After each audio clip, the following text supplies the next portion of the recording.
All right, Rob Browne on this beautiful Monday morning after several days of hard rain in the last few days.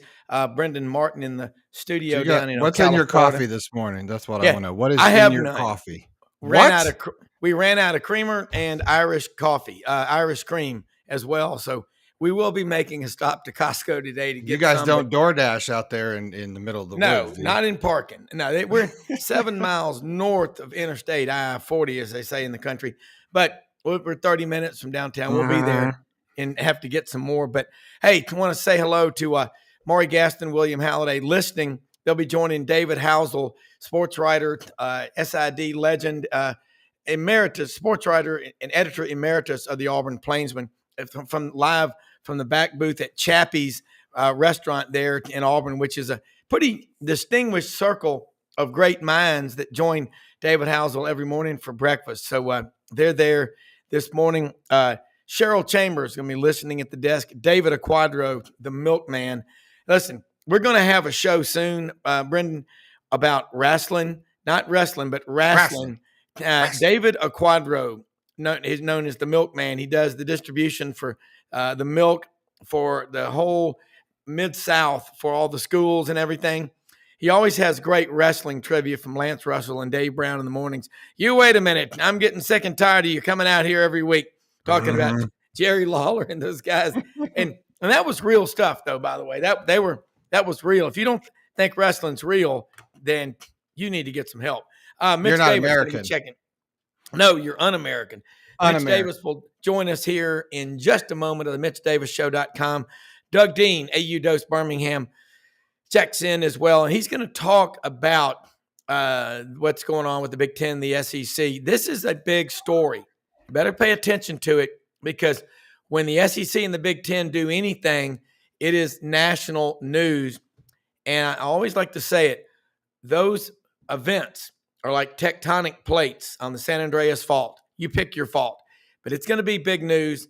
Pay attention. You won't want to miss it. And Franz Beard, for God's sakes, you definitely don't want to miss what he's got to say. The daily thoughts, one final pithy thought. The guy's like a great bottle of wine. He just keeps getting better and pounding out greater and greater content. Folks, there's a lot of illiteracy out there. I'm talking people that just don't read. They look at sound bites, snippets. That's it. 8, 12 seconds. That's about what they go for. Franz Beard goes beyond 600 or 700 words. I recommend you follow him, okay? So got a great show. Get pen and paper handy. Get your to-do list ready, because we're going to come at you after this.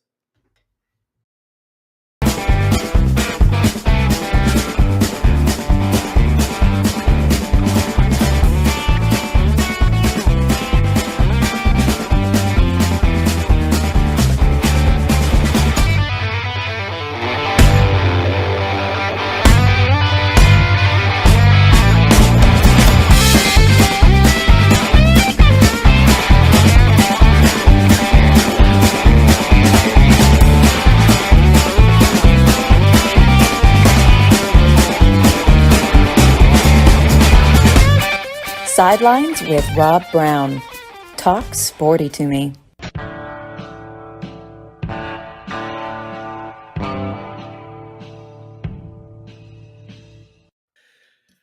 All right, Mitch Davis is in the studio with us right now. Mitch, look, thank you for joining us this morning. Always love having you on. A lot happened over the weekend in basketball. Where do you start? Well, I'll say one thing. Nobody beats our prices at Crazy Larry's. No, nobody beats Kentucky more than Tennessee Volunteer basketball. And they did it in Rupp Arena over the weekend. What's it going to take for Kentucky people to realize they're riding around, that proud Kentucky basketball program is riding along with John Calipari at the helm on 4 bald tires? It's ridiculous. You get started. Rob, thank you so much, Brendan. Good to see you. Good morning, y'all. Great weekend of basketball. My Memphis Tigers got a victory. Yep. For the first time in 3 weeks, so that felt good. My Florida Gators crapped the bed. Yeah, Yep. I mean, blew a 14-point lead. Awesome. Well, exactly. Truthfully, guys, this weekend of college basketball was amazing. Been talking to my dad, who's a big Kentucky fan. I truthfully, guys, how do I put this from a professional standpoint with Kentucky? There is no relationship anymore with John Calipari and the fans. They're just not.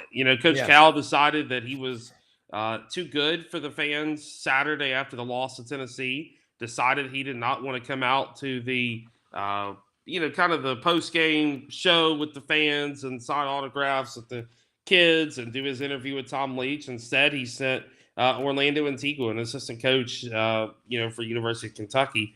And then we get an email yesterday, a media email that they sent out to all the, college basketball media.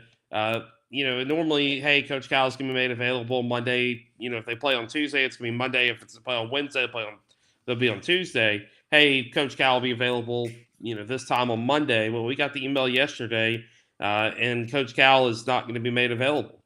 He's sending out Bruiser Flint, another assistant coach, to kind of do the talking of the program. So, I was listening to Matt Jones, good friend of mine at KSR, Kentucky Sports Radio, and kind of a mentor there at KSR. And, I was listening to him on Saturday after the game. And, I think he put it best. The relationship, the strain between Big Blue Nation and Coach Cal it's there. I mean, there is a bad strain there. And really, truthfully, I don't know if Kentucky will get rid of Cal, whether or not it'll be a firing or whatever. But I do think that there needs to be some kind of mutual agreement where Cal says, hey, look, I'm no longer happy as the head coach. Kentucky fans are not happy with me. And they mutually agree to part ways, because that's the only way that this thing's going to go down, kind of amicably and kind of in a good sense of Kentucky can welcome Cal back, and kind of give him the due credit for doing what he did the first 7 years of his career at Kentucky. Coach Cal did Memphis dirty so many years ago, and that's something that is still talked about, and that's the reason why Coach Cal has not been welcomed back to Memphis to celebrate what he did for the program there. So you can only hope that Coach Cal has learned something from his past and kind of does Kentucky a little bit better than he did Memphis, because if not, man, there are some pissed off Kentucky fans this morning. Well, I mean, Memphis fans, he was there for 8-9 years. And when I understand people leave for other jobs. Memphis job's a hell of a job, but it's the way you leave. And what he's doing at Kentucky with all the resources he's had there since the 08-09 season. That's a long damn time. Yeah. One national championship. When's the last Final Four? 6-7 years ago? 2015. So what was that? 9 years. 9 years. And what's crazy, Rob and Brendan, my dad, who is a lifelong Kentucky fan, I grew up rooting for Kentucky with him. They have already bought the SEC tournament books. They've already spent $400 or $500 on SEC. I think they're $500 now. My dad's already spent the money on the SEC tournament books because he can get them through his season tickets at UK football. He's going to stay with me at the hotel. We're going to go to Nashville. I'm going to cover the event, cover Ole Miss, Mississippi State, and kind of cover the entire weekend. But you have to feel bad for those Kentucky fans where Kentucky has not won an SEC tournament since 2017, which is, I get parity and I get all this stuff in college basketball, but in that span, Alabama's got, I think, 2 SEC tournament championships. Auburn's got 1. Tennessee's got 1. So that kind of goes down the list a little bit. So, I mean, Kentucky is just, truthfully, I don't know what's going on there. I think Calipari's kind of overstayed his welcome, and really, truthfully, Rob, and I've kind of talked about this, and going to go ahead and just put this out there. When I get to cover Kentucky in Starkville or in the SEC tournament, if they lose early in that SEC tournament, I plan on asking Coach Cal in the press conference as an objective journalist, hey, what do you say all these 25,000 Kentucky fans that fill Bridgestone Arena each and every year and spend thousands of dollars in vacation money to come watch your team play for this week? I mean, I heard a guy on KSR on Saturday night talking about, he's a elderly gentleman, it sounded like, and he said, hey, I'm a hardworking coal miner, and I bring my grandkids to one game a year, and we decided that the Tennessee game was going to be the game. He goes, I understand that we lost, and I get that, but he's like, my grandkids, I forgot the ages, that they wanted to meet Coach Cal after the end. They wanted to get a picture. They wanted to get a ball autograph like every other kid does in the Big Blue Nation at that age. And Coach Cal cowardly did not come out. And there was somebody who chanted out from the seats, "Hey, where's Cal? Where's Cal?" So there's a major disconnect. It started back in 2018, and it kind of hit a crescendo, kind of hit a head post-COVID when Cal made those comments about football and Mark Stoops. And really, truthfully, guys, it's just not a pretty picture to be in Kentucky right now. It's not a pretty picture to be around the program, and it's sad because so many of the athletic programs at Kentucky are succeeding. Look at what football's doing. They're reaching heights that nobody thought Kentucky football would ever reach. I mean, they have literally beaten Florida, I think, 5 straight years. That is unheard of. And I think it might be 4 or 5 straight years. And that's unheard of in Kentucky after losing 38 straight to Florida. They're reaching bowl games every year. Baseball, they were 1 win away from reaching Omaha last year. And I'm talking to Nick Mingione on Friday about Kentucky baseball and going in depth about UK baseball. And there's a lot of hope and there's a lot of talk about Kentucky baseball reaching Omaha this year. Softball, they're consistently competing for College World Series trips and competing in the SEC. Women's basketball, they won the SEC a couple of years ago. You go down the list, gymnastics, volleyball's national champions 2-3 years ago. So there's a lot of success happening at UK, but it's just not happening in the traditional form of basketball, which I really don't know exactly what the solution is going to be. I'll describe what Kentucky basketball is. It's like some of the people I deal with. It's old money.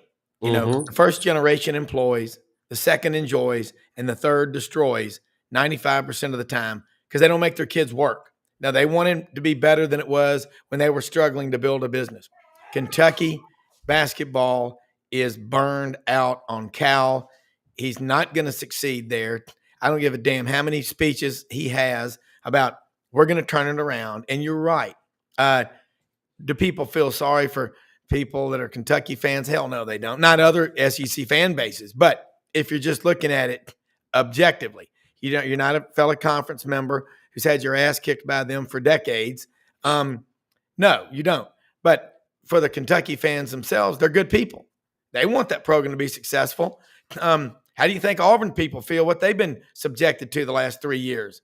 I'm glad Hugh Freeze got rid of Ron Roberts and anyone associated with only rushing 2, playing patty cake. That was, and I agree with that. And you're right, Coach Cal. Someone needs to ask him, and I'm glad you'll do it. Say, what are you going to do to fix this? He's not going to fix it.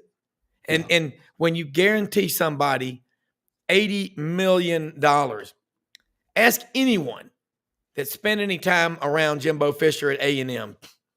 That guy, he lost his drive. And as long as we're going to give these stupid contracts like that, we're going to have these problems over and over and over. You can't. Didn't we all learn the lesson as a kid? You don't get your allowance until you rake the yard or cut the grass. There's only so many times mom or dad get burned on advancing an allowance. That's Kentucky basketball. Never. No. Yeah. No. Half up front, half on delivery. That's how I get my kid to do anything. That's right. Hey, and Brendan, I can assure you, Mitch will not to borrow the Florida Gators, Tom Petty, but will not back down. And you better not. I'll be there. I'll be watching you. That's what's so crazy about all this. And guys, I've covered Memphis when Memphis was going through the dumps. I remember being in press conferences with Penny his first year and Tubby his last year, and getting heated with some of the coaches because I think it's fair to ask these questions, especially programs like your Kentuckys, like your Memphises. Because if you compare Kentucky to Kansas and Carolina and Duke, which is what Kentucky holds their standard to, Carolina's won a national championship in this time frame, or they've lost. I think they lost in a national championship. They might. I can't remember what Carolina. Kansas has won a natty. Villanova's won a natty. Two of Duke them. has won a natty. So all these teams that you compare, UConn has won I think 2 national championships since Kentucky's last one, and they actually beat Kentucky in 2014. So all these programs that you compare yourself to, they're still winning national championships, and a lot of them have new coaches. A lot of them Carolina, Duke, they both have new coaches, and they're still winning. And so that's what just blows my mind about all this is that, that drive that people talked about with Cal when he first came to Kentucky. That drive is no longer there. That drive is gone. But and the same thing, Rob, and I know we can kind of transition into this, and with two teams I covered down here in Mississippi. Yeah, Mississippi State's at a crossroads. I'm currently writing an article about that crossroads. I mean, they just got completely ran off the court by Alabama on Saturday night. And looking at their resume and looking at what they've got next, man, they're going to have to find something because this is a team that, yes, they beat Auburn. Yes, they beat Tennessee at home, both in the top 10. But this is a team that just has so many question marks. They couldn't get it done in Oxford. They missed too many free throws, couldn't rebound. DJ Jeffries was too soft like he always has been. Dating back even to Memphis, Jeffries is a very soft player. And Mississippi State is one of these programs where I love Chris Jans. I think he is a hell of a coach. I think he's a hell of a man. But something's got to give, man. He's got to figure out this team and he's got to figure it out fast. Where Mississippi State's going to miss the NCAA tournament. Ole Miss, I think they're safely in. I don't agree with the seeding right now. Lenardi's got them as an 8 seed. I think that they're higher than that. I mean, they're 15-4, and they're one loss at home. Got some good wins on the road, got some good wins on neutral sites, and you really can't help their home schedule who they've played. So, to me, Ole Miss is in a great position. I just don't know what's going to happen with Mississippi State. They've got a big week ahead, and we'll see what happens with them. Well, looking at Ole Miss, I think they've won more than 15. I think they've won 17 and 17-4, 17. Yeah, I think it's 17-4. But Chris Beard, he wins everywhere he goes. The minute Yancey Porter reported it on Sidelines last year, 3 weeks before they even announced him being the new Ole Miss basketball coach, I'm like, yeah, that's a perfect fit. Ole Miss people, they're not the only ones, but they are starved to be great. They're starved for success. And look at them in football. Look at that atmosphere Saturday night. They were up by 12 at the half against Auburn. And Auburn came out, scored 56 points in the second half and shot 73%. You'll beat anybody when you shoot like that. And I know Ole Miss didn't have their big shot blocker out there, but you find me a team that isn't playing with guys out. I mean, that's just part of it. So, no, it's not an excuse.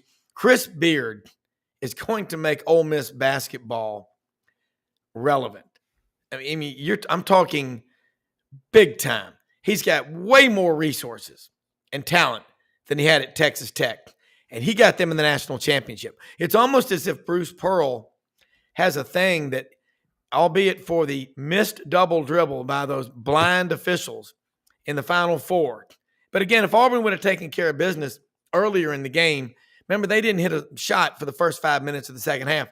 They would have played Texas Tech for the national championship that year. But both times they played this year, Auburn's won handily. But you're right. Ole Miss has a much clearer path to success. And I don't know, that seeding stuff, that's like the stock market, okay? Yeah.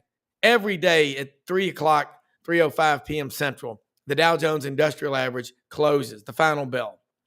People want to panic and freak out. Nobody, who cares? That's a courtesy, those prices in the paper at the end of the day for people selling. But the market's going to open up tomorrow morning at 8:30 a.m. Central.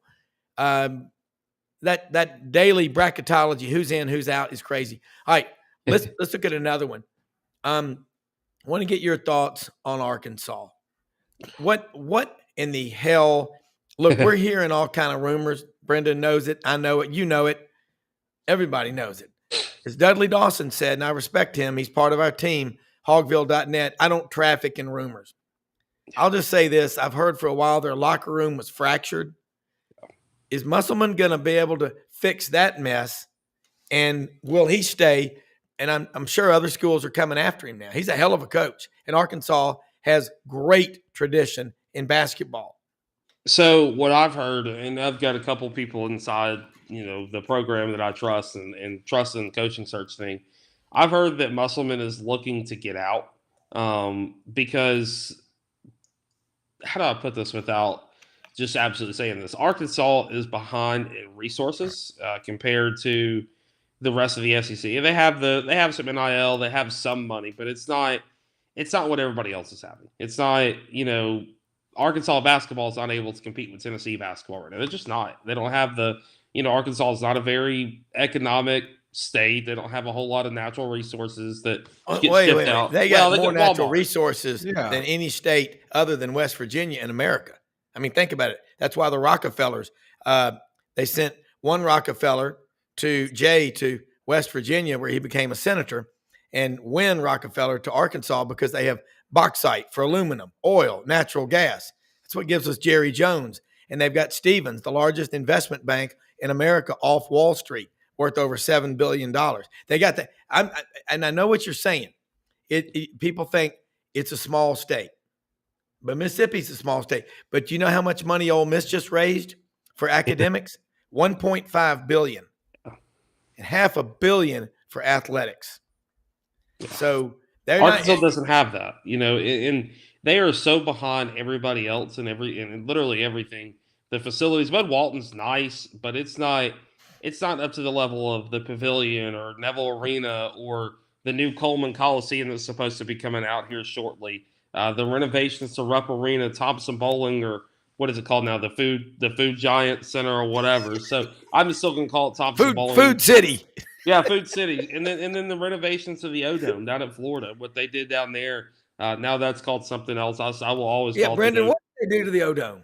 Yeah, it's still the O-Dome to me. It's still the O-Dome. I don't call it anything else but the O-Dome. My friend, there's another name for it, but I don't call it that. It's the O-Dome. It needs to be O-exploded dome and build a new one. That's what we needed. Yeah. And then watch out, because they're revamping the swamp now. It's a 100-year-old plus facility, and there's a whole lot of don't touch that and touch this going on. It's going to be interesting what happens over there. That will be. Oh, I mean, Mitch, you really are on top of this stuff. I mean, I don't know if you're going to be the next Rick Riley, or I don't know if Rick Riley might compare himself to you, but you're writing a lot of great stuff. And I mean, for Rick Riley, by the way. I know Rick trained under Buddy. Yeah, Rick was working at the Daily Camera in Boulder when Buddy Martin gave him his first shot. And Rick Riley's Rick Riley's never anything without Buddy Martin giving him a shot at the Denver Post, because they didn't want to hire him. Dad took a chance on him and developed him. And Rick Riley, 100% owes his career to my father, 100%. And you know what else, Mitch? Did you ever hear Buddy tell the story? Everybody remembers the Final Four in Albuquerque in 1983 when NC State, Jim Valvano running all over the court. You do know the Denver Post sports writer, Rick Riley, wrote this great story, turned it in to Buddy Martin, and he was proofreading it, trust but verify. That's a great story there, Rick. You left out the score. You imagine having to face Buddy Martin. You left out the score. It's like Lawrence Smith. No, he just tell you screwed it up, go write it again. Yeah. Or Lawrence Smith talking about, I said, what's your most embarrassing moment with legendary voice of the Georgia Bulldogs, Larry Munson? He goes, I once did an interview with a mic turned off. And so, I mean, that can happen. All right, Mitch, got a few minutes left. Love having you on here. And I love talking about all this basketball. Now I want to ask you about another school, South Carolina. Yeah. They were picked 14th in the league, okay? And I also want to talk about Buzz Williams. I love that guy as a coach. He would be so much fun to play for. But South Carolina picked last, and they may be the best team in the league. Trap game at Georgia Saturday, they won. Yeah, South Carolina, I got to cover Lamont Paris last year a little bit when they come down to Oxford, and, of course, the tournament. Great dude. I love the guy. He did well at UT Chattanooga. I know a couple guys who played underneath him. One of them went to Arlington. When he was hired at South Carolina, the guy actually texted me and goes, hey, South Carolina's got a legitimate guy now. Like he's a legit basketball coach. South Carolina is one of these programs, man. We're seeing this kind of trend across the SEC. They're an everything school now, man. I mean, look at what they're doing in men's basketball. Of course, women's basketball. Baseball's picked to go to Omaha. Then you've got football, who had success 2 seasons ago and has still got a lot of momentum heading into this 2024 season. With Shea Beamer's schedule a little different, we'll see what happens there. But South Carolina's in a great position. again, they have invested and invested and invested into programs like their basketball, like their women's basketball. Mm-hmm. I mean, I turned on the South Carolina girls game. I was watching Ole Miss yesterday play the Gamecocks, and that every seat in the stadium was full. Every seat in the stadium was full. I can remember, Rob, and probably you too, Brendan, back 5-10 years ago when I was just growing up and just kind of watching SEC basketball as a young man and being around the conference with my dad. There were gyms, unless Kentucky came to town or unless it was Tennessee, there were gyms that were empty, whether that be at Ole Miss or I can remember looking at South Carolina and looking how far this conference has come in just a span of 5 years. In the span of 7 years of when I started covering college basketball and covering college athletics, how far the SEC has come. Now, Mississippi State has had, I think, 8 different sellouts this season. Ole Miss has had 5 or 6. Auburn sells out every game. It's not just when Kentucky comes to town. This is a basketball conference. I mean, people care about basketball. And what I've noticed, I don't know if y'all have been to the SEC tournament in the last 2 or 3 years, but what I've noticed is there are more fans from other fan bases starting to show up. You'll see a group of 50 Georgia fans. You'll see a group of 50 LSU fans. And that to me is testament to what Craig Sankey has done for our conference. And I'm not the biggest Craig Sankey fan, and because of him getting rid of CBS Sports and kind of bringing in a new era of SEC athletics. I'm not a huge fan of adding Texas and Oklahoma, but hey, we'll see what happens. Texas is soft. We'll see what happens. Horns down. But Craig Sankey's done so much for basketball and really kind of took that Mike Slive and CM Newton approach to basketball where he said, hey, we're going to invest in this. We're going to tell y'all, hey, you got to schedule this type of schedule to have this type of strength of schedule, this type of RPI so we can get 9-10 teams in the NCAA tournament. Guys, right now, I mean, the SEC is slated to have at least 9 teams in the NCAA tournament, if not a 10th, depending on what happens with Mississippi State and LSU. And Georgia's another contender for the NCAA tournament right now. So that's just what's so awesome about this league. It's no longer just Florida having success or Kentucky having success, man. It is everybody. I was at the SEC championship last year when Alabama won. I looked around that entire arena as I was covering the Crimson Tide, and there were 25,000 Alabama fans in there, and they were doing Roll Tide and Alabama, and it was a great environment, and there were Texas A&M fans from College Station, and my dad and I talk about this all the time, how great it is to see SEC basketball on this level. They're having T-shirt nights for every opponent. It's not just one opponent; it's every opponent, and that's what I love so much about this conference, and so much about the basketball in this conference, and I'm just so passionate about SEC hoops right now. Well, here's an interesting point, and I'll draw this great dichotomy here. In 2014, August 2014, when the SEC Network was launched, before it was launched, former Commissioner Mike Slive made an impassioned plea to every school in this league to ramp it up in basketball. He said, we can't just have Kentucky and 13 others. We've had runs at Florida, Arkansas, LSU, Auburn, Alabama, South Carolina, you name it. Tennessee, they've had it. But not to the level in football success-wise. And I think if you look at since really every school in the SEC has ramped it up in basketball, what has Kentucky done? I mean, Kentucky, has a great basketball tradition.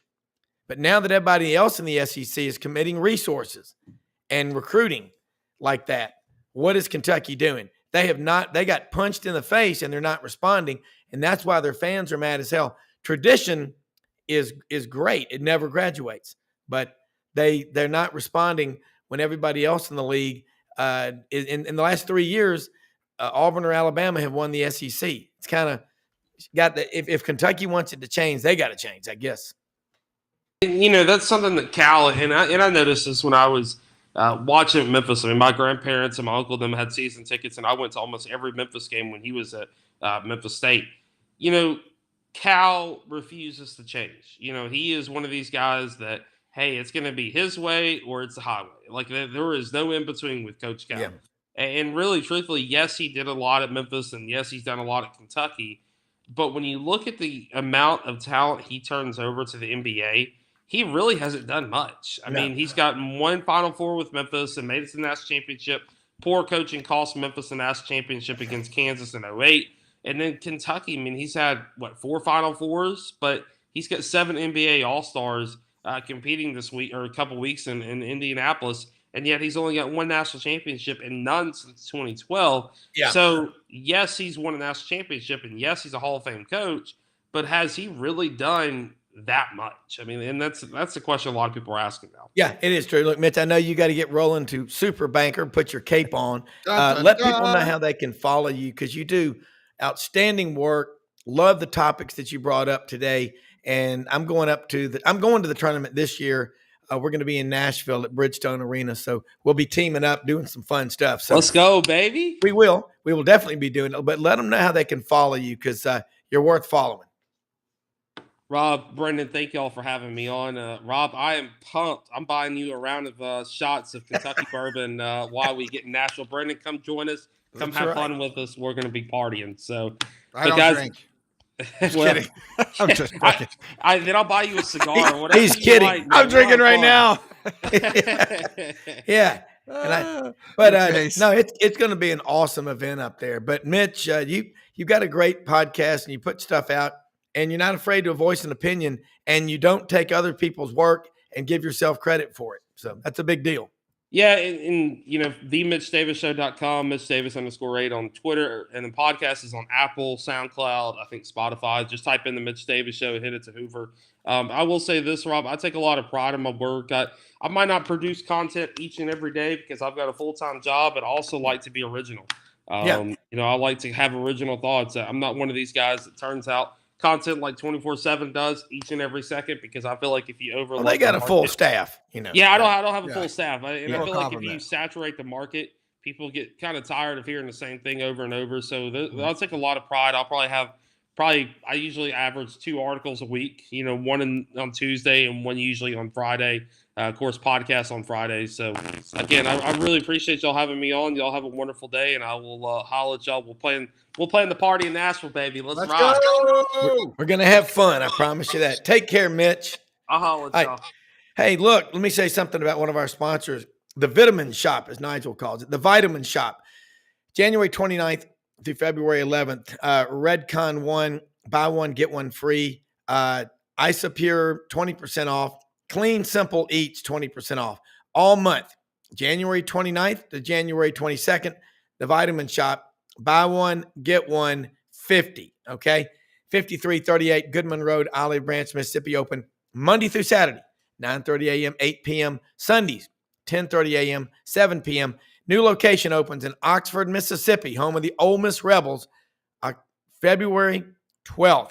We're going to do a live remote down there. Justin Ross wants us to be down there. We're going to do it March 2nd in Oxford. That's going to be a lot of fun. Hopefully, Ole Miss quarterback Jackson Dart's going to come out there and join them. I guess that's kind of NIL, the world we live in. Doug Dean will be joining us here in just a moment. He just popped in the green room. All right, from the studio in Birmingham. I like what Mitch just said. You've got to have, in my opinion, an all-out commitment. I did not get to go to the Senior Bowl. I mean, what happens up here, we've got to start going to the Senior Bowl, because I love that event. That's an awesome event, but I did not go. But Kentucky basketball is not responding to what's happening at places like Auburn. Doug Dean, we did not talk about anything that you're about to talk about, and I'm going to let you come out swinging. So let her rip, man, because you've got some great material to talk about what's going on in college athletics. Yeah. Good morning, guys. I didn't create any of the content. It's all your fault. Yeah. Some of these things are right in front of your face, and we are right in the just prime time. I guess if this were a football game, maybe it's the third quarter in the Southeastern Conference with the basketball race, and there still feels like 4 or 5 teams that could have a say in this. depending on how things go. A real big one in state Wednesday night with Alabama and Auburn.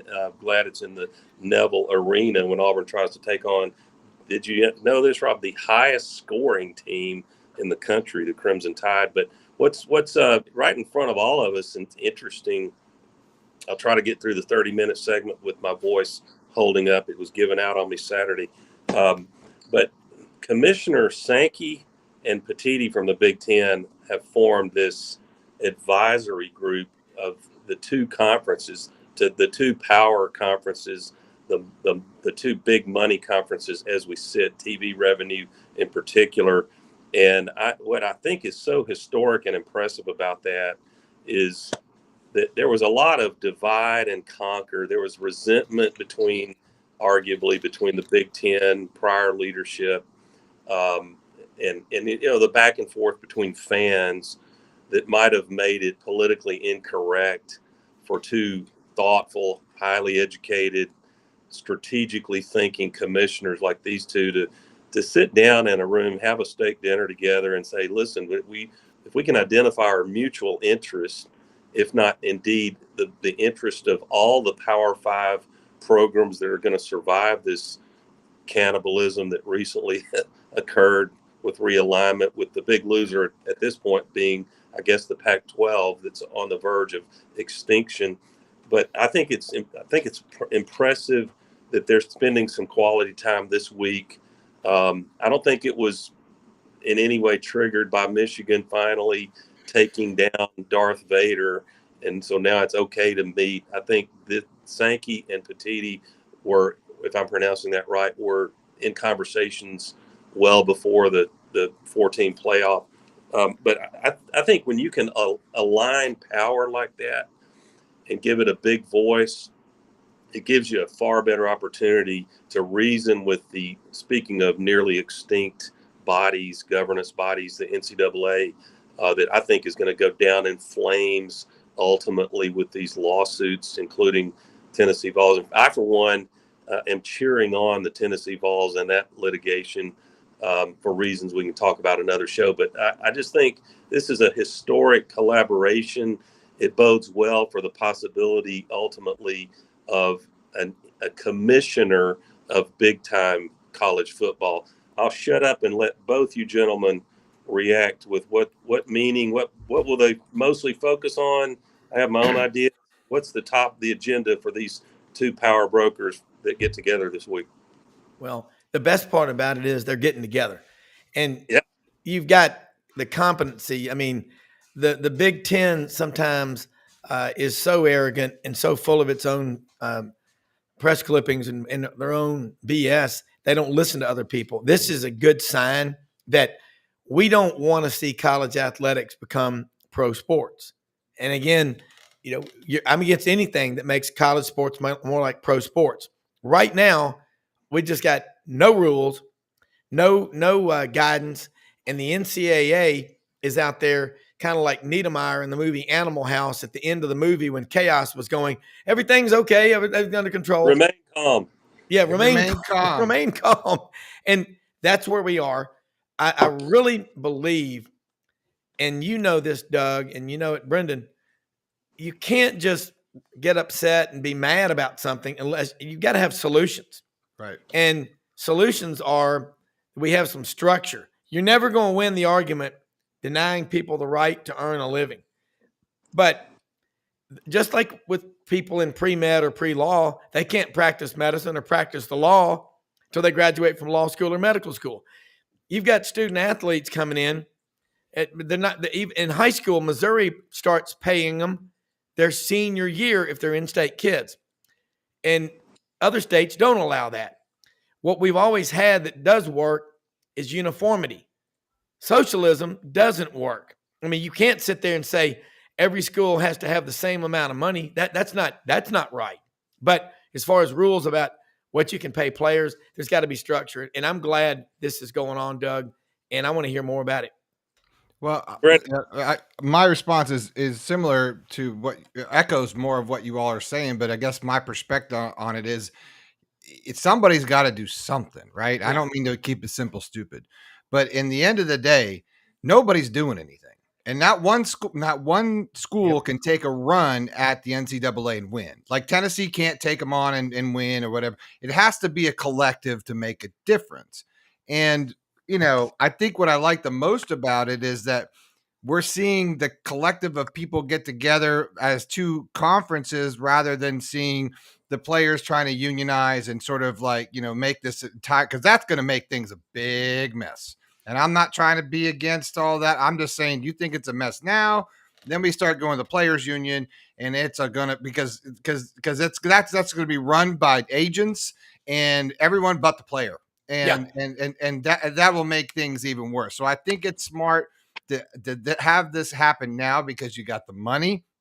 You've got all of the, the smartest lawyers, all the best. You've got all the clout that you need in these two conferences to come together and say, we're not doing this. We don't like this. And this is how we're going to make a change. I think that this could literally save what we're doing. It's encouraging because right now without it, because I was at an event this weekend and people coming up to me left, right, and they're sideways. They said, what's happening to college football? I mean, everyone seems to say the same thing here in Florida. It's like, this is not football. This is not college football. I don't like what's happening. And they're like, I got answers. I'm like, listen, I'm in the dark as much as you all are.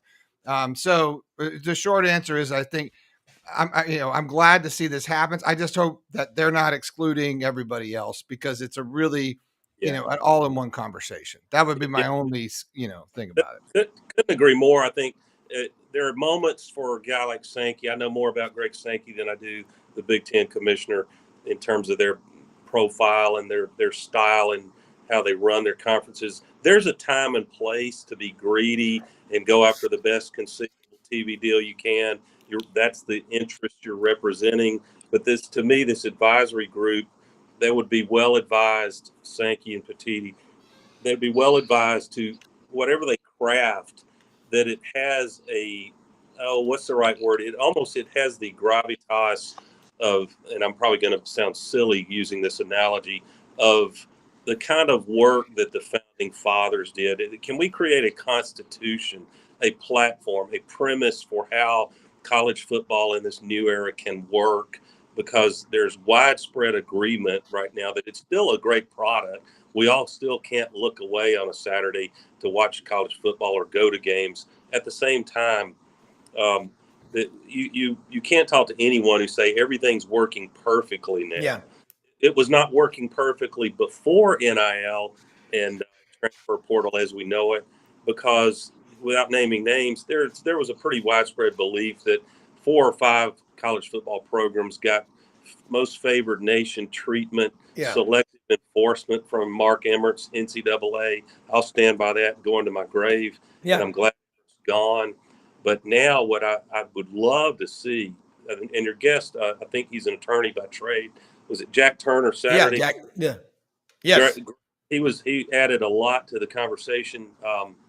And what we are told is that the only body that could solve a lot of what we're whining about between how NIL works, how the transfer portal works, is that would be Congress, and Congress is very unlikely to pass legislation that they fear might look like they're not, vilifying rich white men who run college football and lifting up the poor minority student athlete. So, but maybe there can be a voting block that spans the Deep South and the Big Ten, the Midwest. And of course, the Midwest, the Big Ten now also includes a big part of the western part of the West Coast. But maybe fans can rise up and say, listen, these proposals to make NIL sane and have something like a salary cap, a limitation on each team on what their collective spends for talent goes to a level playing field. It goes to competitive fair play, just like we've already got in the NFL. So to me, what we've got to get to, I would rather see there be true equality of the Power 5 schools and what they can dole out and spend to bring athletes in on the one hand, and get back to the proof that that's healthy and it's working to me would be you hear more student athletes once they commit and sign with a school talking about what about that university or that program most appealed to them, not talking about the 7-figure NIL deal that they got. Yeah, and I'll say this, one of our listeners, I like this, Ray Mooring, Huntsville. He's actually he goes, Sidelines is in the British Virgin Islands this morning. Sent me a couple of pictures. He's on a sailboat out there, so it just relaxes me. But Miller Lite, get ready. I'll throw this at you. This is I can't. I despise it. What is happening? These kids. I mean, look. Every day you look on your website. You pick the school. In the case of Auburn, Jeremy Garrett leaves Friday, and just going to the NFL. Trevon Reed. Oh, he loves Auburn. And now he's going from his role to be a on-field position coach for Gus Malzahn at UCF. Cadillac's gone. Zach Etheridge is gone. Philip Montgomery's gone. Ron Roberts is gone. I mean, what can you count on? And I'm going to tell you something. They can talk all they want about these NIL deals, and Doug's right. They better start talking about the schools, because they're going to piss that money away, most of them, and blow it. I'm telling you, if they don't put it in deferred trusts, age-banded trust, incentive-based trust, it'll be gone, because it's not just the student athletes. It's the 15 or 20 leeches and parasites that are around them. They're posses, they're handlers, these pastors at these churches that got their degree online or paid $49.95 a month for a year. A lot of them are bogus as football bats. These people are horrible influences. I want to hear kids talk about how much they love their school, how much they love where they are, because coaches come and go. Yep. And Doug, you're right. Doug, you nailed it. Keep going.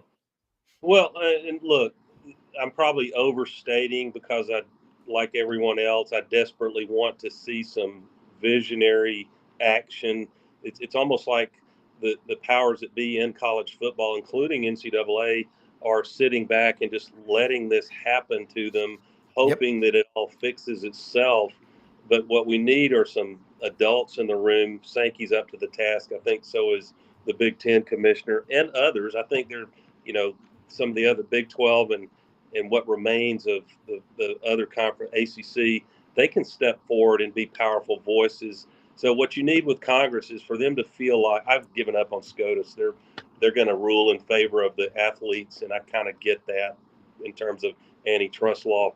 But I think we need the Congress to perceive a swelling, vast, like 70% majority of Americans who love college football, who want to see some sanity issued here. And maybe that's okay. If you will employ these student athletes, they can have contracts. You can establish limits on their maximum annual compensation that all makes financial sense on the balance sheet, because I don't think ESPN, I don't think there's enough revenue opportunity to have to go forward without some limits on what the annual comp can be. I think you're right. And in the real estate, you can only charge X percent on a commission as a max. An attorney can only charge X percentage maximum when settling an estate. In the securities business, you can only charge X percentage in commissions. And damn it, you've got 17 and 18-year-old kids telling the adults how things – no, that's not how it works. And what we've got to get away from is this NCAA narrative that the colleges are taking advantage of these athletes. That's BS. What these athletes need to be doing is taking advantage of the opportunities afforded to them by these universities around the country. I don't want to hear their pity parties. And, I'm going to go into one of my favorite characters, Mr. Krabs on SpongeBob SquarePants. Whenever Squidward or SpongeBob would whine about their low wage, get the world's smartest violin out here. I mean, Doug, this is some of the best stuff you've had in a long time, and you always bring great stuff, but you're nailing it and you're making sense. It's nothing original. And, for perspective, it's just breaking on ESPN over the weekend. The NCAA 22-23 fiscal year generated a tidy $1.3 billion in revenue, which is more than half of what was distributed back to Division I members. So they're financially healthy. And by the way, the NCAA's deal with rights to the March Madness tournament accounts for $900 million annually. So that actual revenue impact of NCAA is dramatically understated. It's just that the NCAA themselves don't own the revenue, if you will, that comes from college football. Well, they make about $1 billion, the NCAA does, off the basketball tournament, and they distribute it back. But I don't want to see Division 1, 2, or 3 wiped out either. No. And, you know, I mean, what we scholarships for student athletes. Yeah, exactly. And what we don't want to do is have, we know some schools have bigger NIL programs than others, but you're supposed to be, you know, college first and foremost is about education, about teaching you the lessons of life, Doug. And you know that. We all remember what it took to get through college. I mean, I don't care. You say what you want. The toughest obstacle when we were in college was going to the library and being given 2 days or 3 days to do a research report and having to start at the front desk with the librarian and going on the third floor and staying up there all night and sleeping on the floor and finishing the job. The worst thing parents can do to their children is to walk their kids through adversity. I mean, damn, the mother eagle never goes back and gets the eaglets and brings them back to the nest. What we're doing in college athletics is shameful. And it's the whorization of college athletics. It's pimping. You might as well just have pimps out. It's awful. I mean, I know you got to have NIL, and I get that. But I'm not going to say and sign off on something that in my heart I know is not setting these student athletes up for a lot of disappointment. In the real world, they want to talk about being treated like professionals. Doug, you know it in your business, and you can't get away with this stuff. Yeah. Well, and this is a very serious subject. I'm going to pivot with our limited time to a more lighthearted subject, with apologies to Yancey Porter and my good Ole Miss Rebel friends. It was a tough day, Rob and Brendan, for Lane Kiffin on the Twitter sphere. He began the day saying, what's a beautiful picture of Oxford, and that's an amazing college town on just about any given Saturday. But it's a beautiful picture of, I guess, Vaught-Hemingway Stadium with this nice sunrise. And he said, seems like a great day to beat Auburn. He was referring to the basketball game to be played Saturday night. And then he tweeted before the game, Ole Miss does not lose at home, which was factually correct, both in football, I guess, last year, and this Ole Miss basketball team, which only had 3 losses going into that game, had not lost at home, because Chris Beard is the real deal as a basketball coach. Ole Miss is going to have to probably get their wallet out to keep him with a bunch of schools positions opening up. But that was one of the more remarkable, intense second half performances by a Bruce Pearl team that we've seen in a long, long time. And boy, it was desperately needed, because you had lost 2 road games, looking very lethargic, getting exposed in Tuscaloosa and also in Starkville. So a tough day for Lane Kiffin. But you know what? I don't want Kiffin to change. I think it's beautiful, I'm saying this with sincerity, to have the contrast of a very eccentric, whimsical, edgy coach who keeps our attention. And we should afford, and for the benefits that gives us, in contrast to the more boring coach speak guys that at other programs, for the benefits of that, he should get a few mulligans every year when his tweets don't quite fire perfectly. Yeah, Doug, I agree with you. I don't want him. It's just like we ardently and fervently revere the First Amendment, the right of free speech. And I know you got a few minutes, and stay on with us if you can, because Franz will be on with us here. He's in here now in a couple of minutes, but I want to get your thoughts on the Auburn, Alabama basketball game. Remember a couple of weeks ago when Kevin Skarbinski was on the Saturday roundtable, was it you that said, you know, it's almost disrespectful to call basketball now because of the success of Auburn and Alabama winning the last 3 SEC titles? It's its own deal. The IBOB is what I think Kevin or one of y'all called it that. But let's talk about Wednesday night at the Neville Arena. Thank you, Eufaula, Alabama. I'll let Franz catch us up on. Florida is really looking good in basketball.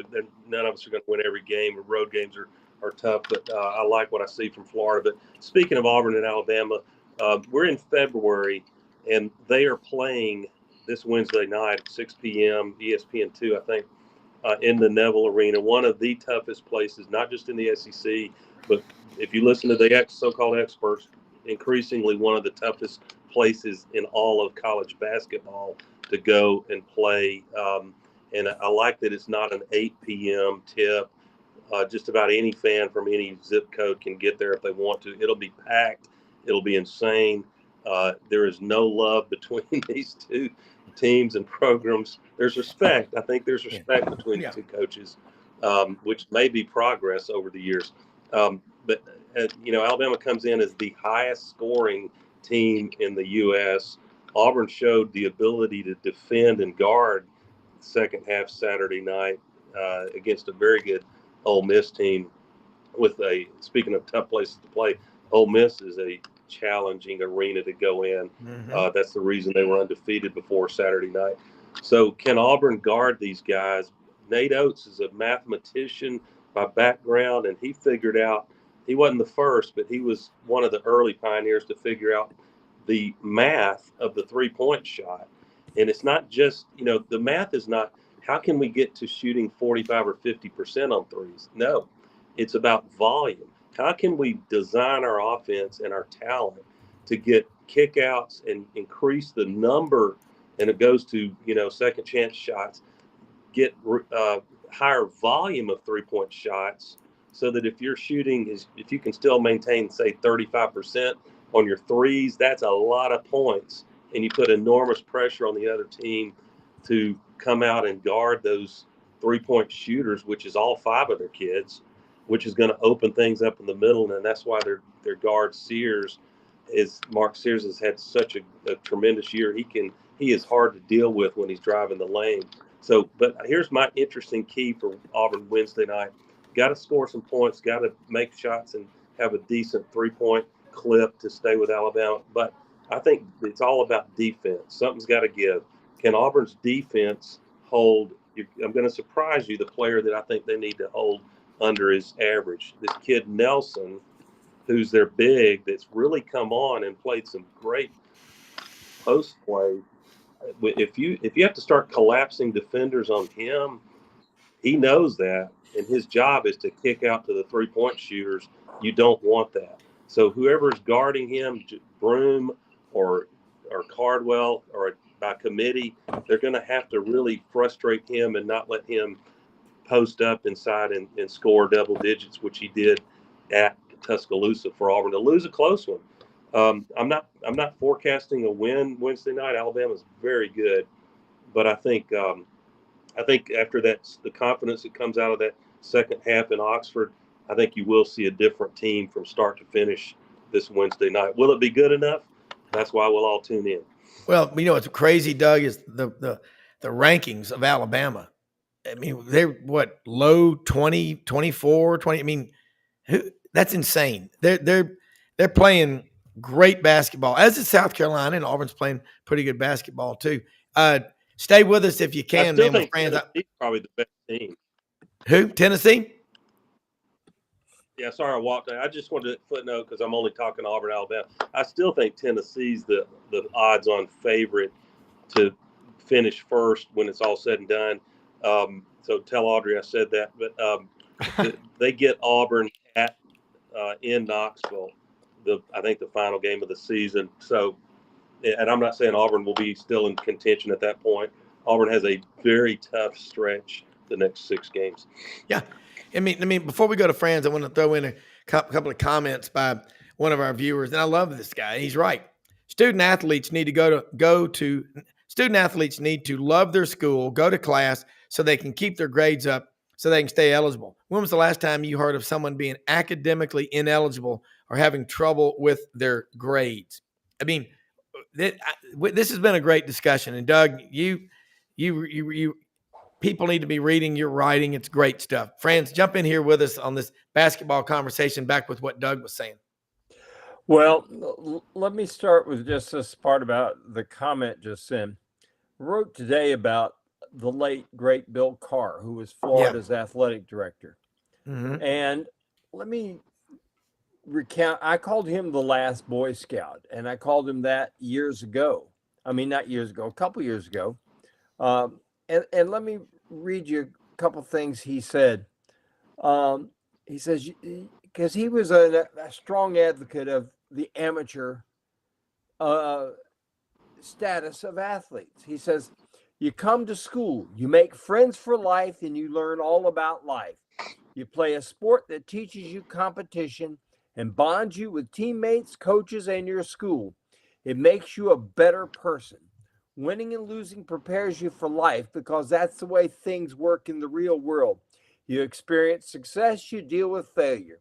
Nothing teaches you better how to handle the real world than college sports. That's why I don't like the direction we're heading in. There's too much money, but not nearly enough about what goes on when your playing days are over. A whole lot less about what a college education can do for you. We're losing something special with NIL and free agency, which is what I call the transfer portal. It's taking away loyalty. It's taking away what has always made college sports special. You know, you think about what he just said there. And I agree with that. You know, we've got to compensate players because you cannot have a coach making $11 million and a player putting his body on the line for nothing. But let's go back to where this all started. It all started because players wanted health care beyond their 4 years. They wanted to be able to go to school and have the school pay for it when their scholarship time was up and they hadn't finished. That's where this whole thing started. And the NCAA fought it, lost it in court, and that emboldened players to go in there and say, okay, we're going to get a bigger piece of the pie than this. And it all goes back to the arrogance of the NCAA. And there's nothing wrong with this amateur model. I mean, Doug, you're there in a Division III. And guess what? They play because they love the game. They love their school, etc. They don't have scholarship money, but they still play hard. And I guarantee you, you go to the NCAA championships of Division II or Division III in basketball, and I'll tell you what, you see dogfights there. You see people fighting it out. Last year, Nova Southeastern won the Division II national championship. Undefeated, 39-0. They averaged 106 points a game. Now, you want to tell me that's not good basketball? That's fun. Yeah. And they're Division II guys, which means that they have limited scholarships. Everybody's on a partial scholarship and whatever. They've been smart down there at Nova because they have this wonderful thing called, for students here in Florida that get good grades. And you can get your tuition paid for if you got good enough grades. So Nova goes out there and gets guys who have really good grades. And guess what? That means that the tuition part is paid for at school. And therefore, the scholarship money can be spread around and guys don't have to pay for stuff. Yeah. I'm sure that Doug, has similar things in Division III. Yeah. Doug, you hear what Franz is saying. I mean, he just laid out chronologically what we love about college, what it's supposed to be.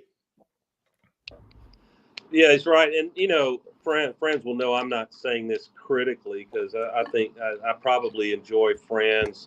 He's my top 2 or 3 guests you have on here because he's very cerebral and funny. But combination. I got to say, I think we should, the younger generation. I love it when the Gen Zs on message boards call us olds, and they spell it OULDE, and so, but screw that mentality. There's nothing wrong with our generation still having some sentimentality about what was over the last few decades, less so the last decade, I would say, but it's just a cultural shift. There was clearly, if you talk to a former letterman, I don't care what your school is, Florida, Tennessee, Alabama, Auburn, Ohio State, the letterman will say, man, what I wouldn't do to be able to suit up and play one more game. And they were never referring to how they might get $100 handshakes. Now, they might have gotten a $100 handshake or 10 to sign with a school, but something would happen. They would become part of that university. They would, grow through experiences in the classroom, meeting other students who aren't even athletes. Many of them would meet their spouse that way. So it looks like I'm lost connection. No, you're there. You still hear me, Rob? You're here. Yeah, we got you. Okay. Got a message on there of a connection problem. So my point is, we can still have that romantic notion about what would be ideal about playing for the love of the game, but still adapt and conquer. And the only thing I'm asking for as an avowed old who's been watching college football for 40, 50 years is I would like to see, just in terms of a level playing field, fair competition with the rules of NIL, with transfer portal rules, get it where the coaches can coach. Because right now, ask Nick Saban, ask any coach. Yeah, they're happy with the money they make, and they still love the competitive fire that the game brings. But it's if you can't coach a player hard when he might go to his dorm room after practice, and if you hurt his feelings, bless his heart, he enters the NIL, the transfer portal. Yeah. And there's not anything you can do about it, Yeah. So I brought that question up, not long ago, Doug, which is how do you coach? That changes the complexity of how you've learned how to coach your entire life. Look at the just to be here at Florida. Look at what Urban did when he came in first. He stripped them of wearing Florida gear and earning that back, and you can't go that route anymore because it's like Franz always says, it's scorched earth, right? You should, but you can't. You can't win as a coach and do that, Rob. There's no way, because guys will be like, I'm out. Good. And then I'd find some people. You're not going to be. But you're not. We can say that, but you're not going to have a job. And your goal as the coach is to win. You got to win. Otherwise, you can't be in coaching. And that's the problem. I get what you're saying, but you can't go that route anymore. I think what we see a lot of that with Billy Napier. Don't you see, Franz? Is he a little bit more conscious of that? Oh, yeah, every coach has got to be. We're at a point like this. It's kind of like with let's compare this to parenthood. Brendan, you've got a 10-year-old, okay? 11. Okay. Going on 30. Going on 50. I know you've already got your shotgun shells. She's way more mature than I am. So you've cleaned it. You've cleaned your shotgun. You got your shells in on the double barrel, all the other stuff. Yeah, she's tracked. And here's the thing. And Rob, you got what? You're Catholic. I think you had 21 kids. Yeah, I wish. Yeah. My good friend Rick Reichert, who's the reason we have a Major League Baseball draft, is one of 9 kids, and he says his mother swore till the day she died that she only did it 9 times and had a kid every one of them. There you go. But anyway, here, let me get back to my point here. If you are too lenient with your daughter, she's going to take advantage of you. If you are too strict, you create bitterness with your daughter. Resentment. There is a fine line that has to be that you have to go with. This applies to what is going on in coaching now because of the transfer portal. If you give in too much, you wind up with a team of talent that's talented that doesn't win ball games, and next thing you know, at the end of the year, they're all transferring out. Yeah. If you're too strict, your talented team hates the coach. And when the coach sits there with 34 seconds left and says, Billy Bob, you go to the corner. Jimmy Jack, you get the ball over to Billy Bob. Billy Bob's going to hit the post guy going down low. We're going to get a layup win. They're going to say, I get that damn ball. It's going up, baby. That's what's going to happen. Yeah. You ain't got no say in this, coach. That's what's going to happen. So if there's a fine line that you've got to run, and the transfer portal has taken as Brendan said, the complexity out of the game and made it a game of psychology. Okay, I can't hurt this guy's feelings. He may transfer. Whew. Well, I'll say this, Doug. I want to get you back in on it. You better have thick skin if you're an athlete, and when you get in the job, because there's nothing in the real world where you're going to win everything, and you better learn. Sometimes you're going to lose, but you got to fight through it. Doug, I think we ought to change the transfer portal. I mean, that's a rule. That's not a constitutional Supreme Court amendment, but it's been around since October 15th of 2018. Guys have always transferred, but they didn't do it as freely because there were consequences. Yeah, no, I think instead of what's the saying, the sort of bubblegummy saying, it's better to light one candle than curse the darkness. But I do think what can Doug is frozen. It just Dougie there. Yeah. Yeah, he's having. It looks like I think he's on a cell phone, so he has a connection. Okay. He froze up back, for a second. Yeah, when he comes he'll back, be back. But I'll say this. I mean, I remarried, so I have a fourth. I have two boys, two girls, and every now and then you actually get a compliment from your kids. And my son, that's in merger and acquisition banking, says thank you when he's working 17, 18-hour days, sometimes on the weekends. Doug, the greatest lessons we can give our kids are life isn't fair. Some people are taller or shorter or faster or whatever. What you've got to do is fight and never quit. Doug, you're muted. Yeah. You're muted, Doug. Yeah, we can't hear you. Yeah. You've got your mute on. We can't hear you. Houston, we have a problem. Doug, can you hear us? You're there, Doug? I'm not muted. Maybe. Oh, yeah. You are. You're good now. You're good. We got you now. Okay, don't mute me during the show, producer. So what I'm saying is I think what we're talking about, there is an opportunity, and I'll use Bruce Pearl as a very up close and personal example this year. If these kids are selfish, like Franz was saying correctly, and I want to get mine, I want to get my numbers up and make the lottery pick, we get it. But you can go recruit players that are not all 5 stars lottery picks. If we're going to stick to basketball for now, same thing can apply in football. You can build that kind of team and just have 2 or 3 elite star guys, and it's up to the coach to have the leadership skill to sell his team on the glory and pleasure of winning games. So Bruce has sold this basketball team. I don't know how he's done it. I don't sense any selfishness, any resentment, but none of them are getting large minutes in a game. It's an 11-man rotation, and I think there will be an opportunity as we start to see fatigue with these teams in February and March.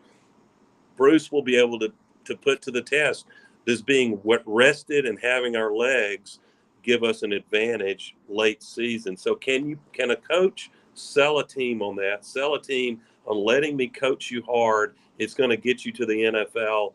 And what a week for us to believe in that, because one of the starting quarterbacks, as y'all know, Brock Purdy, was the dead last pick in the 22 NFL draft. Mr. Irrelevant. And all he's done this year is shatter the single season passing records at the program that included Joe Montana. So there's hope for developing players. Well, Franz and Doug, I'll throw this at you, and Brendan. Bruce Pearl, his kids buy in to what he's selling. And it's a cult. You talk about an actual culture that it works. And you look in the NCAA tournament in March Madness, you see it happen a lot. San Diego State, Florida Atlantic last year. They had some transfer guys in there, but they had a lot of guys that had been there for 4 or 5 years. And you build chemistry. You are. I'll make a horrible, but it's a true comparison. When the military, and I've had people in the military tell me this, when you rush people through from 13 weeks of basic and 3 months and 6 months in, they send them into combat, the casualty rates are significantly higher. That's what they always have told me, versus 2 years to build a cohesive unit. We're in a business. God, the things that, Doug, how many times did you want to quit your job when you first started because it wasn't what you thought or whatever, but you kept your eye on the prize? Anything worth having in life is worth fighting for. The best people I've ever known in my life have kicked my ass more than once and just punished me and pushed me. But I love them for it, Doug. I wouldn't swap that for anything in the world. And I'm talking not just about my mom and dad, Bob and Shirley, but people around me that have been tough on me, because that's what I respect. Yeah, no, by the way, I think, players didn't just become a little me the last 2 or 3 years. Yeah, correct. It's been probably 10, 15 or 20 years, and it sure didn't. I can promise you, Nick Saban did not start coaching soft the last 15 years. So it is possible for a coach, whatever the sport is, to sell the long-term value of putting yourself through the crucible of playing under the toughest coaching demands there is. And it won't get every player, but the ones you do get, as we've seen at Alabama with the way they've won, it will get the players who are willing to pay the price to be champions. Brilliant. Florida in 2006 and 2007 won the national championship in basketball. People said at first, the 2006 team started out being predicted to finish like 5th or 6th in the SEC. And that's back when it was a 12-team league. They won the national championship that year. Never forget how many people telling me before the national championship game with UCLA, well, you can't beat UCLA. I mean, it's UCLA. They've done this. They won 55 national championships, or however many it was. And Florida went out there and just destroyed them. On that team, Corey Brewer was a 5-star. Al Horford, I'll never forget, an SEC head coach telling me at the Peach Jam that we would be lucky to have for him to be a good backup by the time he was a junior. Noah was a skinny former point guard that nobody wanted, really. Torian Green was Florida's 4th choice point guard. They really wanted Darius Washington. That was your number 1. He ended up going to Memphis and choking in the game that would have put Memphis into the national championship, into the Final Four, instead of UCLA. But Corey Brewer was the only 5-star there. And yet these kids bonded together, and they won 2 straight national championships. And that 2017, I'll tell you right now, I'll put them up against any team that's won a national championship in this century. Since 2000, I will put that team up there, and they will smoke them. I promise you, because the chemistry was that good. Then you had Lee Humphrey in there, and Lee Humphers was a guy that they said was too slow, couldn't do this, couldn't do that. Well, all he did in the run to the 2007 national championship, over the 6 games, the guy he guarded shot 21% from the 3-point line. Yeah, that's too slow. Can't do a thing. Look, my point is this. You got to find guys that will play together. You got to have a coach who understands what goes on between the head of each kid. Billy Donovan rode Torian Green like a horse, because he knew that if he did that, he could bring out the best in Torian Green.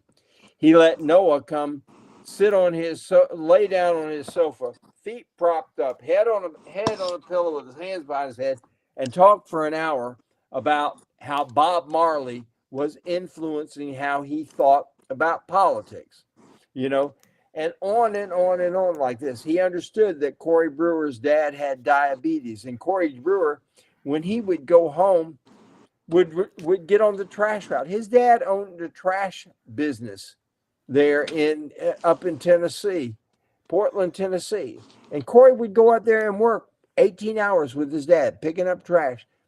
I'll never forget, on the night that he got drafted, he said, here he is about to make millions. And he says, my parents can have it all. He says, I've worn blue jeans and sneakers all my life. I'll keep wearing them. If my parents want it all, they can have it. This is what college sports can do for you. Yeah. And yet we are departing this, and it's the NCAA that still hasn't figured out we are the problem. Yeah. And they are. They have been the problem all along. They will continue to be the problem all along. And this is why Kirk Herbstreit tweeted out over the weekend, it is time. We've got to have a new model. It's time. We've got to have a new organization. Yeah, it's broken. Doug, jump in and respond. Franz on the proverbial roll, but I mean, knockout punches, man. Respond, and I'm sure you agree with him, but brilliant, Franz. What's that Guinness commercial? Brilliant. Yeah, Doug, I'm gonna have to get out of here, Rob. We'll get out of y'all's way. Y'all have a great show. Well, I mean, all right. Look, was it something I said, Dougie? No, I was going to get you to respond if you could real quick with what Franz said, but I know he's got to get into a meeting. But I think if we are going to save college athletics, and we're going to, the South will save the country and it'll save college athletics. The model we have is broken. It's like right now we're in a 2-wheel drive truck, but we've got to go off road and we need 4-wheel drive, all terrain, which of course you can get at Red River Ford Toyota in Wynn, Arkansas, open Monday through Saturday, 9 a.m. to 6 p.m. Service department open on Saturdays, 7 a.m. to 12:30 p.m. Justin Wynn, Rusty Howard, Brendan Boger, Stacy, Cecil. You got to love these people over there. Sean McClish, all of them. Lynn Hutchison in the service department. But seriously, the model we have is broken, Brendan. And Franz laid it out brilliantly. And he's so right. And that is, it's broken. And Kirk Herbstreit and all these, you know what? ESPN had 100 million subscribers not too many years ago. Now it's down to around 70. But there's also close to 30 million people who have ESPN Plus on their phones. But to everybody listening and watching, ESPN has a massive platform, a huge voice. Use it. Quit being woke and quit being just sucking up to all this stuff. Almost said it. I'm not going to, but it's garbage. It just, God bless America. It's just wrong. You're supposed to use your platform, say what you mean and mean what you say. They're afraid to say the truth, that this is wrong. They wear their skinny jeans and they get out there and they look good and they want to be on The Bachelorette and all these stupid shows. They stand for nothing and they fall for everything that comes along. And that's where we are right now. And, I don't know Urban Meyer. Y'all do, but that's my wife, Audrey. She's a Vol for life. That's her favorite coach. I like him. I mean, I'm the same age as him, I guess, but he's a hard ass. And everyone, they want to try to criticize him. If you had a camera on you 24/7 the last 40 years of your life, I can't even imagine. I don't know him. Nobody's perfect. But he's right about this. And these coaches that coach hard need to keep coaching hard. You're not going to have kids coming back to see you 10, 20, 30 years from now if you tried to be their best friend. Yeah. And I know we got to have NIL. Because if you don't embrace it, you're going to drown. But as a coach, if you can't coach hard and teach the lessons of life and instill those into your student athletes, what the hell are you coaching for? Right. Let me give you an example. Ron Zook took over after Steve Spurrier, and he lost 5 games. He lost 14 games in 3 years. Spurrier only lost 27 in 12 years. Here's the difference.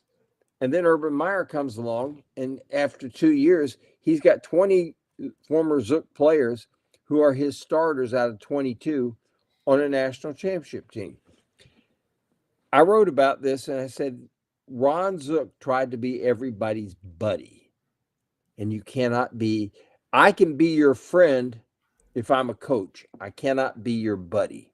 Your buddy, when your buddy says, come on, Rob, we just going to stay out and have about 4 or 5 or 6 more beers. We aren't drunk. We've only had 12. That's what your buddy will tell you. Yeah. Your friend's going to say, you've had too many. Time to go. You can be a friend. You cannot be a buddy if you're a coach. You have to be a friend if you're going to be a successful coach. Yeah. But we get back to that point about there being a fine line. You know, it's like you guys are parents. You guys have got kids.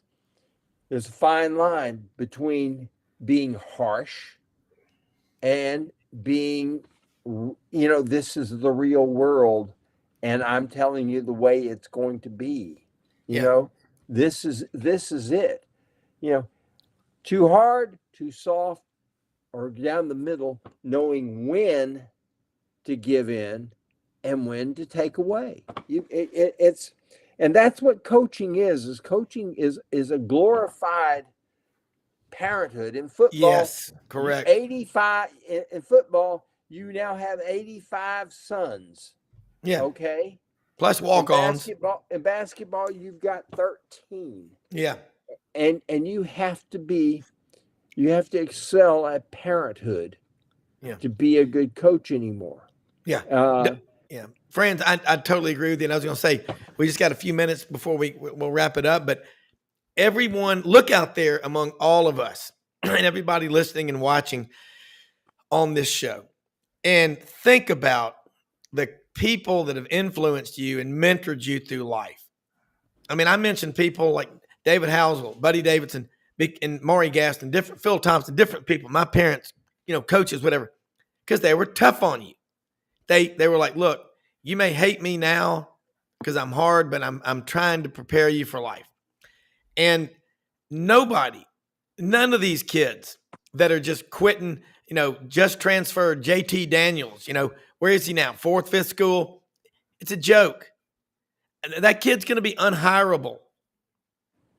Okay? Who's going to want to hire him and invest time in training? You can't be friends. I remember one of the best lessons I ever learned as a reporter in Columbus. I was at the Press Box Cafe in Columbus. Over in the corner is about 15 Rangers.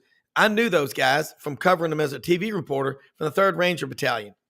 They're America's best. You talk about some guys, they were on the 4-hour notice with the beeper. Couldn't go outside a 50-mile radius back when we had beepers. I'm dating myself. But a captain came in, a company commander, and he walked in. I said, hey, how you doing? He goes, I got to go. I go, what? He goes, he looked over there at those guys. But before he left, you know what he did? He bought them 3 pitchers of cold beer. He goes, I can't go over there and hang out with those guys. You know where I'm going. You can't. It's called a chain of command. And like, I got William Billy Ray Valentine Halliday, the intern. You know what he's doing right now? Maury Gaston just took him to Chappie's, the back booth at Chappie's, this breakfast restaurant where David Housel, SID sports editor and editor emeritus of the Auburn Plainsman, has a gathering every morning for breakfast. You got to be on the list. And that kid's in there right now. They just sent me a picture of Housel talking to William. Now that's what we're supposed to do. Friends, free speech, the First Amendment is alive and well on here. I mean, and you're writing. I mean, Brendan talks about you all the time. He goes, he just keeps getting better, but you do. You're fearless. Partial. Well, but I'm I'm just saying it from 40,000 feet. That's why I love this partnership and all the synergy that we have with it.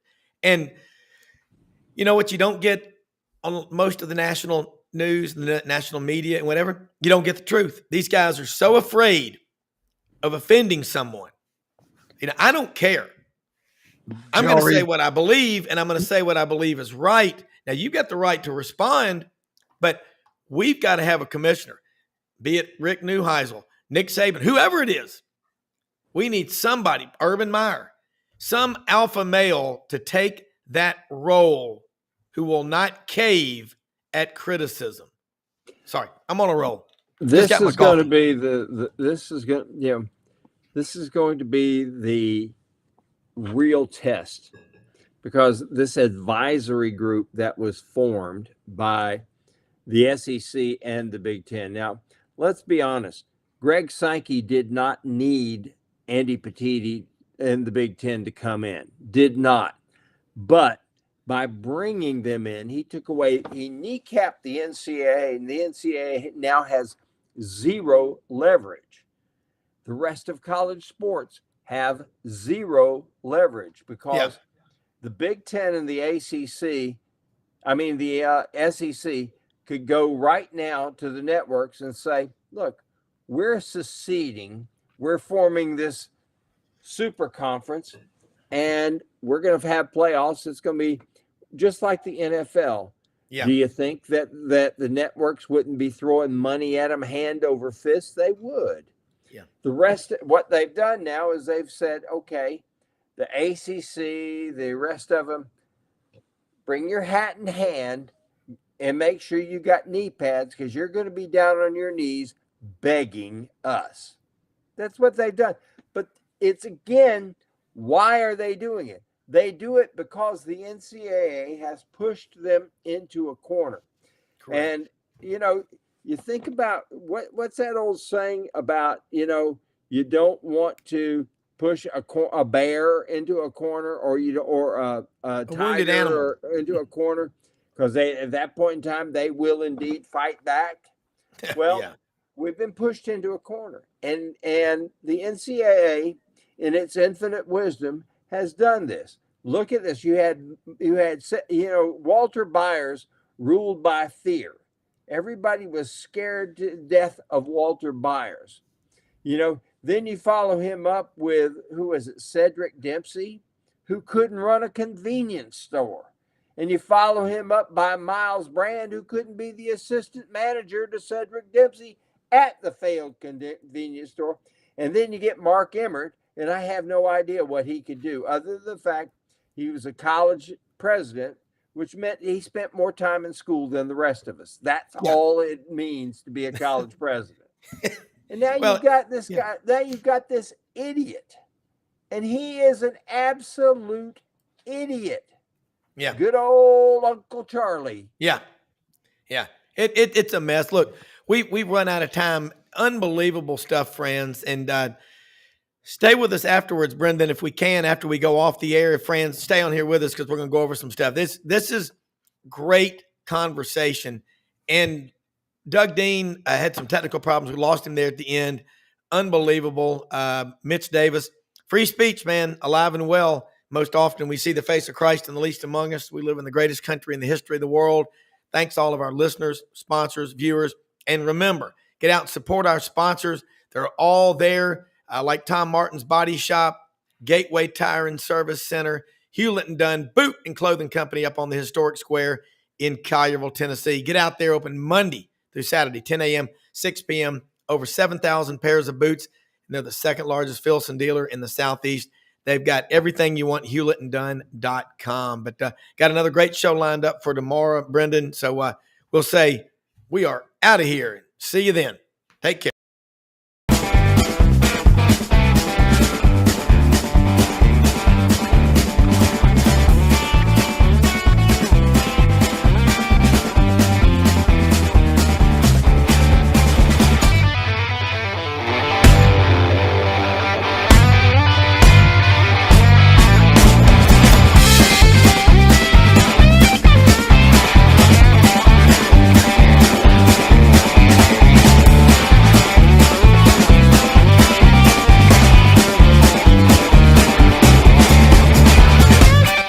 Sidelines with Rob